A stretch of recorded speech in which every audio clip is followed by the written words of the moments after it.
ફક્ત ને ફક્ત ભારતીય જનતા પાર્ટીની એક જ નીતિ છે કે આજે લોકોને ડરાવો, પરેશાન કરો, જે લોકોને ટિકિટ મળી છે એમની પર દબાણ કરો. 5 મિનિટ પહેલાની વાત છે, સોનિયાબેન ઓઝા બિલકુલ મધ્યમ વર્ગના એક ભાડાના મકાનમાં રહે છે અને હાઉસવાઇફ છે, સંસ્કારી એક બ્રાહ્મણ લેડી છે. તેને ટિકિટ આપવામાં આવી.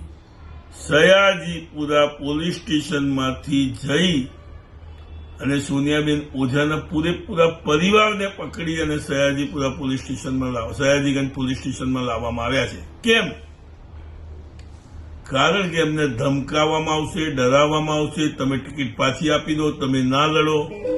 આ નીતિથી ભારતીય જનતા પાર્ટી પોલીસને આગળ કરી અને લોકો પર દબાણ બનાવી અને લોકોને ડરાવવા માંગે છે. એફઆઈઆરો કરી રહી છે. આખા ગુજરાતની અંદર તમામ જગ્યાએ ભારતીય જનતા પાર્ટીએ લોકોને પકડી ખોટી રીતે એફઆઈઆરો કરી છે.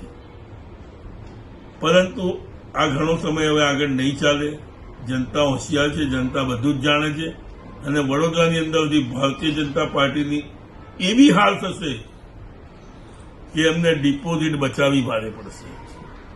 જય હિન્દ, જય ભારત. આમ આદમી પાર્ટી વડોદરા શહેર પ્રમુખ અશોક ઓઝા.